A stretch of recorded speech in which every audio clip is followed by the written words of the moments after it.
in 3 sentences how you're able to teach everything Orton does in 20 or in 60 to 80 hours rather than 2 years?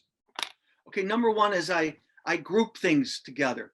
Like I said, with most of my kids that are entering at 2nd, 3rd, 4th grade, I clean up all the consonants in a day, the short vowels, and I get them, and I then reinforce it in a book. Now, usually in Orton, they do a sound a day, and then they do a blend a day, and then they may do a word family. So we're talking months to get to where first day I'm cleaning up the consonants, teams, and vowels. And people say, well, that'll never stick. Well, it does because of the syllable work we do. You know, blit, make it blat, make it plat, make it plash, make it. That is what makes it practical and makes it an immediate application in spelling and the textbook. So one is the cutting down of what are called the linkages and doing that another way is the first major thing. The second is the books. The books change the game. Our program is totally a push rather than pulling a kid along. The books push them along. They like the books. And that's really a big deal.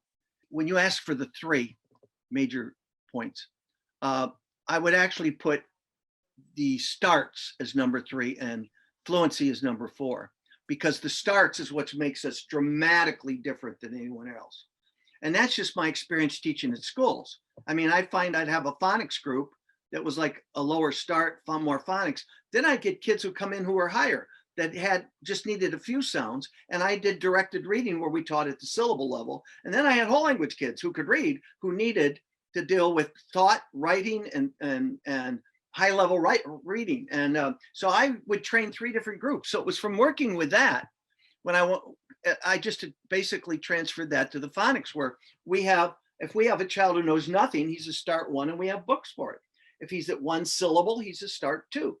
But we'll have kids ready for multi-syllables and they're ready for 2-syllable words. Well, we give them credit for everything they know and start them there.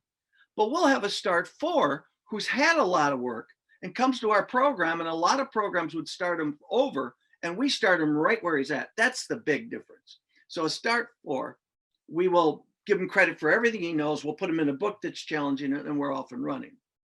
And then some kids we don't teach phonics to, that start 5, they're comprehension. So the starts are the other huge difference that we have. Now, talented Orton Gillingham teachers will transcend the basic program and adjust it as needed. They'll use the basic program, but they know how to adjust it for various kids. And I've seen that with really talented Orton Gillingham specialists. The best was Diana King out east. And she's just taken Orton in all kinds of directions. Great writing, reading, etc. And she's amazing. And Ailey Cox also has done a lot of that from Texas.